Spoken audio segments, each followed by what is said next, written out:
Hello guys, good morning sa inyong lahat, mga kaubas. Shout out sa inyong lahat. At papakita ko sa inyo yung aking grapes after pruning. More than 2 weeks na po ito.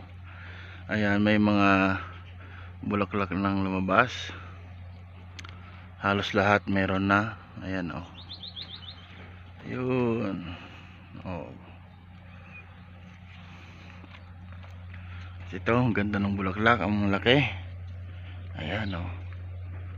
Yun, laki ng bulaklak. Tapos ito, so halos lahat meron na siyang mga bulaklak. Sana tuloy. Ang magiging problema ko dito ay makikita nyo yung langit, nagbuo-buo na naman yung mga ulap. Maaaring mamaya uulan na naman. Kada hapon po dito ay umuulan, pero ang ganda pa rin ng bulaklak ng aking grapes. Tuloy-tuloy pa rin. Wala pa akong nakikitang sakit. Sana hindi na magkaroon ng punggos. Ayan, so maganda ng mga bulaklak. Ayan o. Ayan o.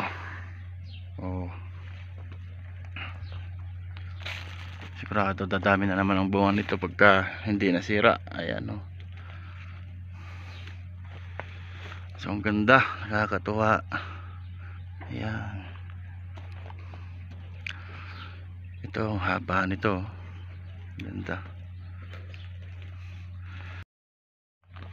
So ito guys ay nung nag-harvest ako ng bunga, nung lahat in-harvest ko na yung bunga, so prepare ko muna ito ng isang buwan bago ako nag-pruning ulit.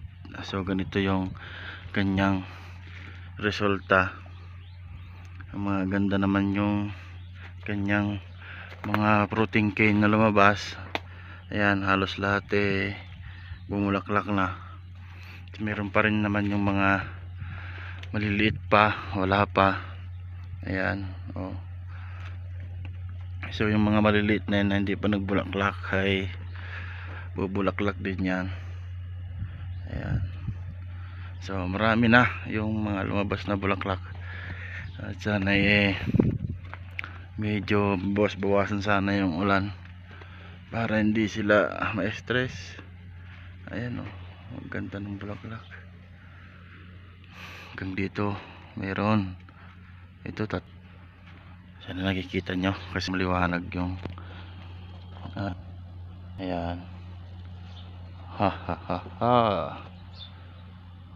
So makakaani na naman dito tayo guys ng pangbenta para mabawi natin yung ating mga gastos at pagod kasi nag-a-apply tayo ng fungicide at insecticide at mga fertilizer. Ayan. So mayroon akong sinubukang dinugtong dito na buhay na. Ito, dinugtong ko ito. Yan, buhay na. Ito pa, dinugtong dyan, ibang variety. Yan, tapos meron pa ako dito dinugtong. Yan,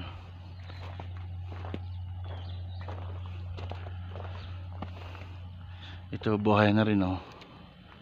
Ayan oh, buhay na. Yun, magiging assorted na yung aking grapes dahil may kulay green, pula, black. Ayan ang mga dinugtong ko. Ayan oh, ganda ng talbos. So yun guys, yun muna yung aking video ngayon. Papakita ko lang sa inyo yung result ng aking paghahanda na ginawa para magbulaklak ulit ang aking grapes. So ang susunod kong video guys ay mag shoot tinning tayo tulad nito. Ayan, dalawa yung tumubo sa isang nodes. Ayan o, tatanggalin natin tong isa parang ganito. Ayan, sa isang buds lang, dapat isa lang yung ating patutuloyin na fruiting cane. Kasi papaliwanag ko sa inyo yun guys pagka gumawa ulit ako ng video. Ayan o, kita nyo yan, tatlo yung tumubo. So yung dalawa walang bunga, tapos yung isa lang ang mayroong bunga.